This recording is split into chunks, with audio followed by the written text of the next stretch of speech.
Gavumenti y'eggwanga ng'erwamu n'ekitongole kyayo ekikwasaganya ebyenguudo ekya Uganda National Roads Authority bali mu kaweefube okuba nga baddaabiriza enguudo ng'era naffe tetwalutumidde mwana kamera zaffe za MRTV twazikezezza mu kitundu eky'e Katwe nga wano twasibidde mu katale ak'ekitundu kino we twasanze emmotoka bimugogola nguudo wabiyita ebitrakita ne ba-engineers ab'enjawulo nga bagezaako okutereeza oluguudo luno ko n'akataawo akaali kafulumya ko n'okuyingiza abantu mu katale kano.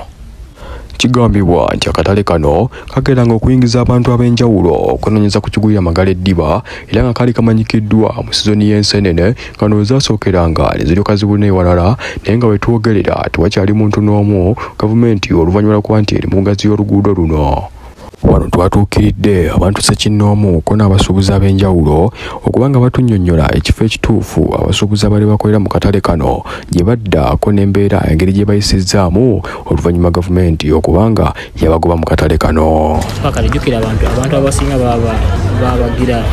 baba dislocating bali ku kafumbe. Omwami ono nga y'omu ku batuuze mu katale kano ak'e Katwe yatunnyonnyodde embeera gye bayitamu ng'abatuuze ng'omuntu okubako kye yeegulira amala kukitambulira lugendo anti abasuubuzi abali bakolera mu katale kano baakakibwa embeera kwe kudda mu kasaawe akali kaliraanye akatale kano.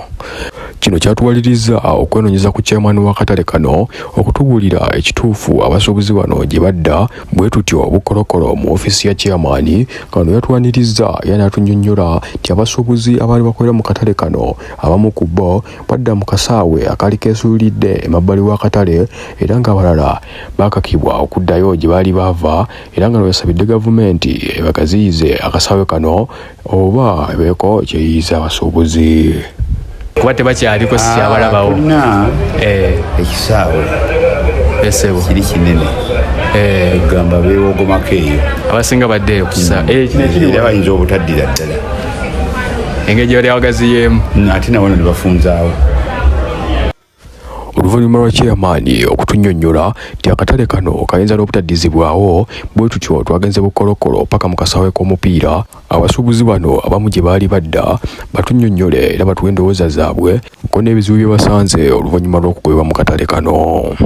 Wano twayogeddeko n'omu ku basuubuzi nga yono yadde mutunzi wa mboga ng'ono yatunnyonnyodde nti abaguzi bafuuka batono ddala era nga bibasuubula bibasala okukamala bw'atyo n'asaba gavumenti egezeeko okuba nga eyanguya oluguudo luno anti bo basuubira okuba nti bagenda kuddizibwa akatale kaabwe.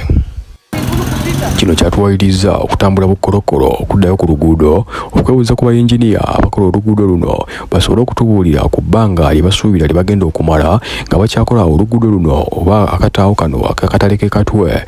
era nga wano twasobodde okufunayo bayinginiya babiri ne tubabuuza ku nsonga eno era nga wano batunnyonnyodde nga bwe batamanyi bbanga lye bagenda kumala akataawo kano ko n'ekkubo lino erigenda ku katale k'e Katwe era nga batuwadde endowooza yaabwe ku nsonga y'abasuubuzi bano okukomezebwawo mu katale kaabwe bwe banaaba bamaze oluguudo luno. Wano batunnyonnyodde nti tebasuubira nti abasuubuzi bano bajja kuddizibwa mu katale kano olw'ensonga nti ekkubo lino baligaziyiza nnyo paka ku mayumba agaazimbibwa okumpi n'oluguudo luno.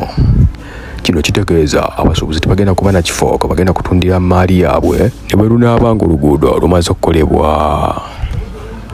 Tusiima omulabi waffe olwakadde ako tulinde mu kitundu ekyokubiri nga twongera okulambulula magezi ki ge basalidde abatunzi bano. Sigadde nze Frank Mawejje ku lwa MRTV.